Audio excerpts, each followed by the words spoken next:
এখন সকাল ৯টা বাজে। জমিতে ৩ জন লোক মাটি কাটছে। ওদের জন্য সকালের খাবার নিয়ে যাচ্ছি। আমরাও ওখানে গিয়ে সকালের খাবারটা খাবো। নমস্কার, আমি স্বপ্না। দেশ এবং দেশের বাইরে যে যেখান থেকে ভিডিওটি দেখছেন, আপনাদের সবাইকে অনেক অনেক শুভেচ্ছা। স্বপ্নাস ব্লগে সবার আমন্ত্রণ। প্রতিদিনের মতো নতুন একটি পর্ব সাজানোর প্রয়াস করছি। বাস্তব সব চিত্রগুলি নিয়ে আশা করছি আপনাদের সবার ভালো লাগবে। তাই অনুরোধ রইল পর্বটি প্রথম থেকে শেষ পর্যন্ত দেখুন। সারাদিনের কাজ মিটে গেলে আমরা বিকালের দিকে ঢাকায় রওনা দেব। ২ বেলার জন্য ফেনী থেকে রান্নাবান্না করে নিয়ে আসছি। শুধু ভাতটা রান্না করব বাড়িতে। ২টা তরকারি, আলু ভাজা, বেশি করে রুটি তৈরি করে নিয়ে আসছি। এখন ওদের জন্য খাবারগুলো নিয়ে যাব। ওখানে বসে আমরাও খাবো। আপনি যদি এই প্রথম আমাদের ভিডিওটি দেখে থাকেন, সম্পূর্ণ পর্বটি দেখার পর যদি একটুও ভালো লাগে, আমার অনুরোধ রইল চ্যানেলটি সাবস্ক্রাইব করে আপনার মূল্যবান মন্তব্যটি লিখে জানাবেন। ফেসবুক থেকে ভিডিওটি দেখে থাকলে পেজটি ফলো, লাইক, শেয়ার করে আপনার মূল্যবান মন্তব্যটি লিখে জানাবেন। যে কোনো গঠনমূলক মন্তব্য করতে পারেন, কোনো সমস্যা নাই। আমি আপনাদের সকল মন্তব্যের উত্তর দেব। গত পরশুদিনের ভিডিও দেখে আমার একজন প্রিয় মানুষ, সব সময় তিনি কমেন্টস করেন। তিনি লিখেছেন, আপনি সব সময় বলেন গঠনমূলক কমেন্টসের রিপ্লাই দেবেন, কিন্তু গত কয়েকদিন যাবৎ কমেন্টস করেই যাচ্ছি, আপনি শুধু লাভ রিয়েকশান দিয়ে যাচ্ছেন কিন্তু কোনো রিপ্লাই দিচ্ছেন না। আসলে আপনি তো জানেন বা আপনারা সবাই তো জানেন, গত কয়েকদিন আমাদের উপর কত ভয়াবহ একটা বিপর্যয় ঘটে গিয়েছিল। মনটা খুবই অশান্ত ছিল। আমার প্রিয় ভাই বোন, বন্ধু স্বজন, আপনাদের কমেন্টস দেখে বুঝতে পেরেছি এবং জানতে পেরেছি, একদিন আমাদের ভিডিও না পেলে আপনারা সবাই আমাদের জন্য খুব চিন্তা করেন। কারণ আমি প্রতিদিন ভিডিও তৈরি করি এবং ভিডিও আপলোড দিই। একদিন ভিডিও না পেলে এটা স্বাভাবিকভাবে চিন্তা করারই কথা। তার জন্যই আপনাদের কথা মাথায় রেখে আমি অল্প অল্প করে ভিডিও ধারণ করে আপলোড দিয়ে থাকি। কিন্তু কমেন্টসগুলোর রিপ্লাই দিতে গেলে অনেক কিছু বুঝিয়ে লিখতে হবে, বলতে হবে। সেরকম মনের অবস্থা না থাকার কারণে কমেন্টসের রিপ্লাই দেই নাই। কিন্তু আমি আপনাদের সবার কমেন্টসগুলি দেখেছি এবং মনোযোগ দিয়ে পড়েছি। অনেকের কমেন্টস দেখে চোখের জলও চলে আসছে। তাই আপনাদের সবাইকে জানাই অজস্র অজস্র ধন্যবাদ, অভিনন্দন এবং কৃতজ্ঞতা। আপনাদের সবার সুন্দর এবং গঠনমূলক কমেন্টস দেখে, আপনাদের ভালোবাসা এবং মায়া মমতায়, সৃষ্টিকর্তার দয়ায় একটু একটু করে স্বাভাবিক হওয়ার চেষ্টা করছি। আসলে যত দুঃখ কষ্টই থাকুক, নিত্যদিনের কাজকর্ম করতেই হবে, কিছুই করার নাই। মাঝে ২ দিন ৩ জন করে ৬ জন লোক দিয়ে জমিটার কাজ করিয়েছিলাম, কিন্তু কাজটা এখনো সমাপ্ত হয় নাই। তার জন্যই আজ আবার ৩ জন লোক নিয়ে ফেনী থেকে আসলাম। আজ মনে হচ্ছে কাজটা সমাপন হবে। তাই মেয়ের বাসা থেকে আসার সময় একবারেই চলে আসছি কাপড় চোপড় সব কিছু নিয়ে। দেখি সৃষ্টিকর্তার দয়া থাকলে বিকালে ঢাকার দিকে রওনা দেব। আডো আডো আডো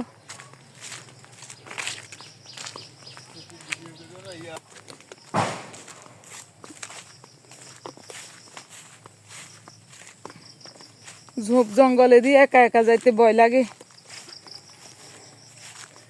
গতকাল একজন প্রিয় মানুষ কমেন্টস করি কর,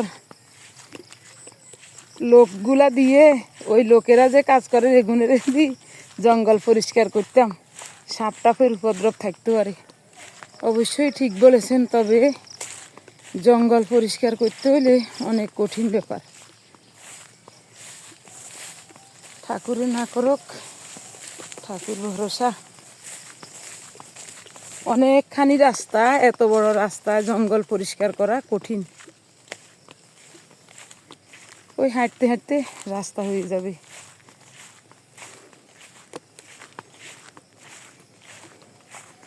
এই জায়গায় শিয়াল থাকে, এই জায়গাটা। এটারে কি লক্ষ্মী না হয়নি কয়? লক্ষ্মী না পুকুর। এই পুকুরটার নাম হলো লক্ষ্মীনা পুকুর, আমাদের ওই আঞ্চলিক ভাষায় লক্ষ্মীনা হইর কয় আর কি আগ থেকে। এই লক্ষ্মীনা পুকুরের পাড় অনেক উঁচা ছিল, ওই পাড়ে এখন শিয়াল থাকে। পাড় অবশ্য তেমন উঁচা এখন নাই, সব মানুষে কেটে কেটে মাটি নিয়ে গেছে। ওখানে এখন শিয়ালের বসবাস এই জায়গাটায়।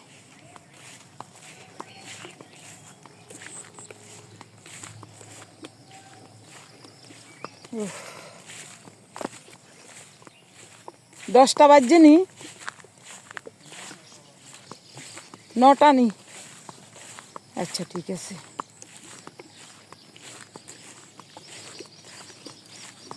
তিনজনের জন্য 4টা করি, 3 4 12টা রুটি আনলাম, আর আমাদের দুজনের জন্য 2টা করে 4টা। এতগুলি রুটি বানাইতে সময়ও লাগে। সেই ভোর 4:15টার সময় আমি জেগে গেছি, তখনই উঠে গেলাম সাথে সাথে। সবজিগুলো রাতেই একটু করে রাখছি, ওই খোসা ছাড়িয়ে ধুয়ে রেখেছিলাম। সকালবেলায় আবারও পরিষ্কার করে ধুয়ে কেটে অমনি রান্না বসিয়ে দিয়েছি। সবজি, আলু ভাজা, পটল আলু দিয়ে রুই মাছের ঝোল, তারপর 16টা রুটি বানালাম। আমি ওই কাই ধরে দিয়েছি, আমার মেয়ে রুটিগুলো বেলে দিয়েছে, আর আমি ভেজে নিয়ে আসছি। আর যা রয়েছে ওরা ওগুলি বানাই পরে নিয়ে যাবে। এতক্ষণে আমার মেয়েও চলে গেছে স্কুলে, তখন নাই। ওদের এখন 8:15টার সময় ঘর থেকে বের হওয়া লাগে।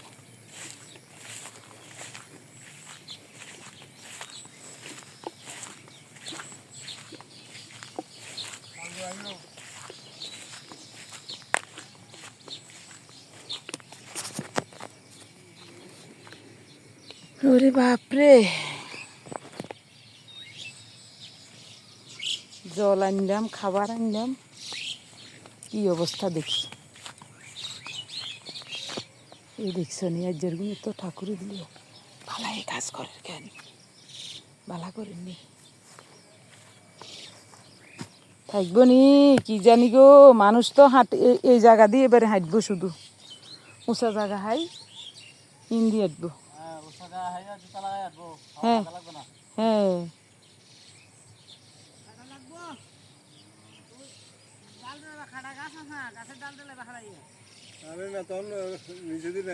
নিচে দিন নামক না, নিচে দিন নামলে অসুবিধা কি? আরে রোয়া যে সময় নষ্ট হবে হেসামের কথা, হেসামে অঙ্গা একবার এখান শুকক না।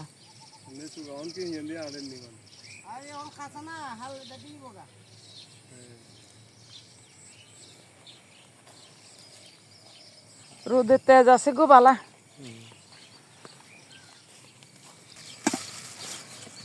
ধরেন 3 জনের জন্য আলু ভাজি একসাথে আনছি, আলু ভাজি দিয়ে রুটি দিয়ে খান।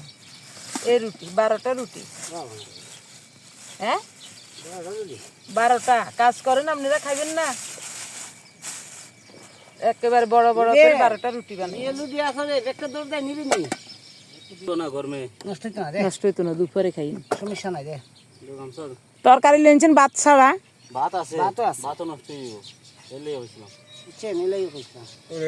এটা বুঝাই কইবেন না, কইছি তো আমরা লই আনো বুঝ, বুঝাই কইতে হইব তো। আপনি কি টিকটক করেন না? না আইবা না কাছে, রাতে 4টা বাজে উঠে আনছি। আমরা রাখি ওই মনে সিজন আছে, ক্ষেতের সিজন আছে, ফুস মাঘ মাস। আমাদের বাড়ির মহিলারা রাতে 12টা 1 ঘন্টা খোঁজা থাকবো, আবার সময় উঠিব, কোন সময় 3 যাবো যাবো। আমরা যখনই কাজের জন্য ফেনী থেকে লোক নিয়ে আসি, ওদের খাবারের ব্যবস্থা করি। অনেকেই তো আর ওদেরকে খাওয়ায় না, তার জন্যই ওরা দুপুরের খাবার নিয়ে আসছে। আমরা যখন ফেনী থেকে খাবার নিয়ে আসছি শুনেছে, তখন ওরা খুব খুশি হয়ে গেছে। ওদের ভাতের বাটিটা বাড়িতে রয়ে গেছে, তো একজন লোক ভাতের বাটি আনতে গেছে, বলছে মাংস আর ভাত এনেছি 3 জনের জন্য। সবাই তো আর খাওয়ায় না, আপনারা তো খাওয়াবেন। তো এখন এই ভাতটা এখন কি করব? আমরা খেয়ে নেব। আমি বলছি ভাত মন চাইলে খান, না হয় রুটি খান। ভাতটা পুকুরে মাছের খাবার হিসাবে দিয়ে দেন। মাছ খেয়ে বেঁচে থাকবে এবং আশীর্বাদ করবে। ওরা শুনে খুব খুশি হয়ে গেছে। কিন্তু না না ওই না না ছেলেটা বলছে, "আন্টি ভাতগুলো খুব ভালো না আছে। হেরা খায়, হেরা ভাত দুইজন না, অর্ধেক ফেলে দিয়েছি, বাকিটা হেরা আমি যে খেয়ে নেব। আমি রুটি হেরা খাবো না, কত ওরা রুটি হোটেলে খাক।" মোটেলে আমরা খাইয়েন না, আমরা কষ্ট করে রান্না করছি ওদের আমরা সাথে আমরাও আমরা রুটি খাইয়েছি আর খাচ্ছি। তো মাংস রুটি খায় নিয়ে আসলাম আমাদের জন্য। একা একা ঘরে খেতে ভালো লাগবে কি না। সুন্দর রান্না। এখানেই বসে ওদের সাথে আমিও খাচ্ছি। ওরা মুরগির মাংস রান্না করে এনেছে, বলছে রুটি আমাদেরকেও খাবেন না খাওয়ার রুটি? জন্য। আমরা বলছি না, আমরা আলু ভাজা দিয়ে খাবো। তুমি আর একটা খাবে নি? হুম,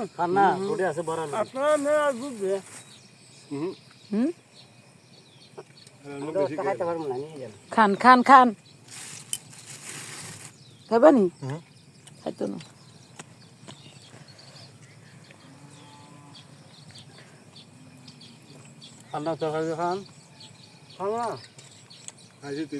আলু ভাজি নিলেন না একটু?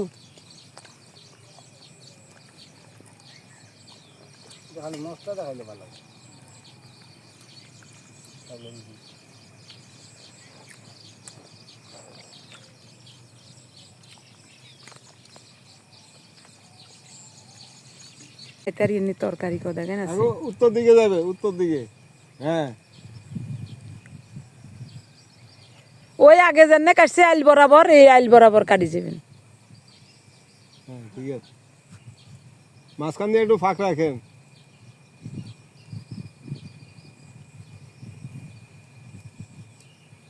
হ্যাঁ ঠিক আছে।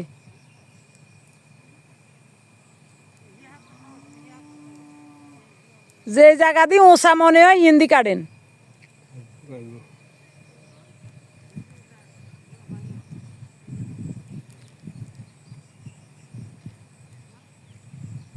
বালাই তো কাজ করে রেগুনে। ওরা যে ভালো কাজ করছে, ওদেরকে এটা এখন শোনাতে পারবো না। যাওয়ার সময় বলবো এবং কিছুটা টাকা বাড়িয়েও দেব। কারণ এখন যদি সুনাম করি, কাজের অগ্রগতি কমে যাবে। তাই এখন বলবো না।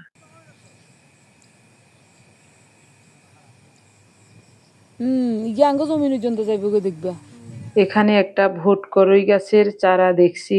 এই গাছটা কিন্তু অল্প দিনের মধ্যেই অনেকখানি জায়গা জুড়ে বিস্তৃতি লাভ করবে। এটাই ভাবছিলাম দুইজনে। আমি চলে যাচ্ছি বাড়ির দিকে। ভাত রান্না করতে হবে।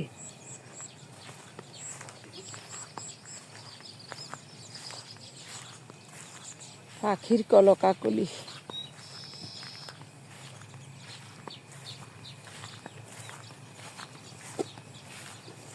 ও বাবা রে,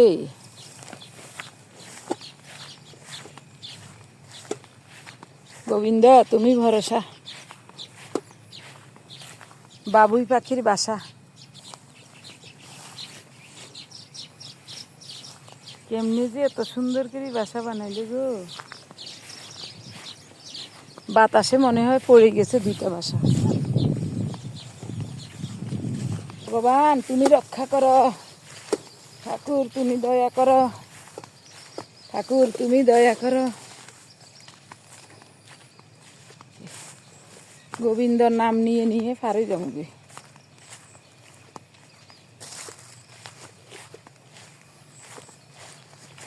ঠাকুর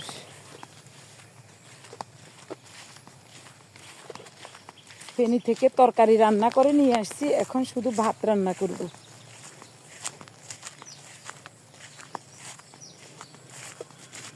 16টা রুটি বানাইছি, তবে আরও 2টা রুটি রয়ে গেছে। আমরা দুইজনে 4টা খাইছি, ওরা আরগুলি খাইছে 10টা খাইছে।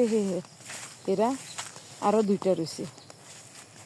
একটু পরে আবার যখন জিরাইব তখন ওই 2টা রুটি খেয়ে নেব। ওরা আবার ভাত নিয়ে আসছে রান্না করি এক বেলার জন্য। তা আমরা যখন কষি আমরা আপনাদেরকে ভাত খাওয়াবো, তখন খুশি হয়ে গেছে। এরপরে এখন আমি নিজেদের ভাতগুলি খাইলো, অর্ধেক খাইছে, অর্ধেক পুকুরে ওই মাছের খাবার দিয়ে দিছে। তো এমনি তো ফেলে দিয়ে লাভ নাই, পুকুরে ফেলাইলে মাছে খাইব। বাবারে, ঠাকুর তুমি ভরসা, ঠাকুর তুমি ভরসা, ঠাকুর তুমি ভরসা, ঠাকুর তুমি ভরসা। মামা মামা, ভয়ানক জায়গা। এরই মধ্যে অনেক অনেক সময় পার হয়ে গেল। আমি পাশের বাড়িতে মেহেদি পাতা নিতে আসলাম। অনেকগুলো পাতা উঠিয়েছি এই গাছ থেকে। প্রচণ্ড রৌদ্র, তাপও প্রচুর, পিঠটা যেন পুড়ে গেছে, এত গরম লেগেছে। তো এখানে এসে দেখি আমাদের সেজ বউ পুকুরে বড়শি দিয়ে মাছ ধরছে। এই পুকুরটা ওরা লিজ নিয়েছে 3 বছরের জন্য। তো নিজেদের খাবারের চাহিদা মেটানোর জন্য প্রতিদিন বড়শি দিয়ে মাছ ধরে এভাবে। তবে এই দৃশ্যটা দেখতে আমার কাছে খুব ভালো লাগে। একটা মাছ যদি বড়শিতে লাগতো আপনাদেরকে দেখাতে পারতাম। দুপুর 2:30টার দিকে ওরা জমি থেকে উঠে আসলো। এরপরে স্নান করেছে, ওদেরকে খাবার দিয়েছি, আমরাও খেয়েছি। তারপরেই হাঁড়ি পাতিল যা যা আছে সব পুকুর থেকে পরিষ্কার করে ধুয়ে নিলাম। তারপরেই সব চৌকির উপর উপুড় করে রেখেছি। এরপরে কাপড় চোপড় সব গুছিয়ে নিয়েছি। হঠাৎ মনে পড়ল মেহেদি পাতার কথা, সাথে সাথে চলে আসলাম। কয়েকটা মেহেদি পাতা উঠিয়ে নিয়ে যাচ্ছি।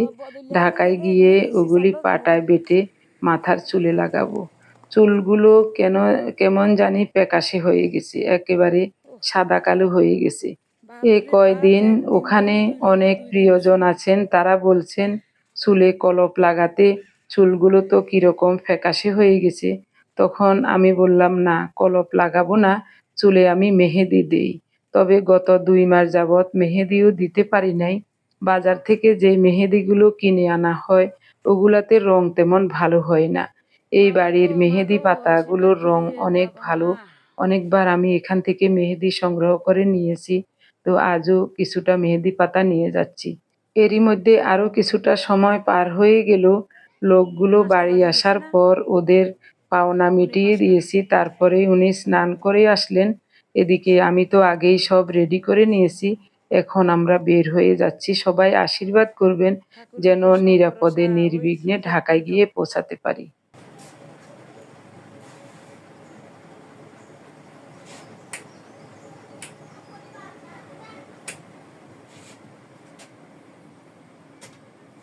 এটা এটা ওইটা ওইটাও দাও না, এটা নামাই দাও।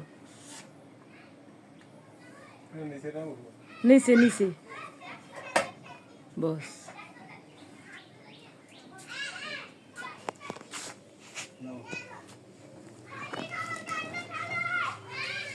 গোবিন্দ গো তুমি ভরসা, তুমি সব কিছু চাইও। বাবা গো, মা গো, আশীর্বাদ করিয়েন।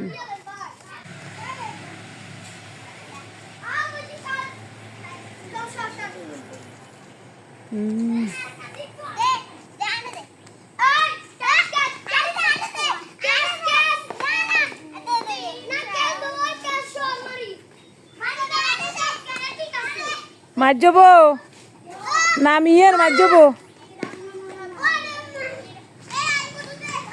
হ্যাঁ মারে মা, ঠাকুরে মঙ্গল করক বোন, ঠাকুরে মঙ্গল করক। পড়ালেখা করিও ঠিক মতন সবাই জীবনে। মারে মা, ভগবানে মঙ্গল করক ভাই। পড়ালেখা করিও কেন। ঠিক আছে ঠিক আছে, ঠাকুর ভরসা, ঠাকুর আমু। তোমরাও ভালো থাকিও, রাস্তার মুই যাইও না, সাবধানে থাকিও। ও গোপালের মা, দিদি দিদি গো,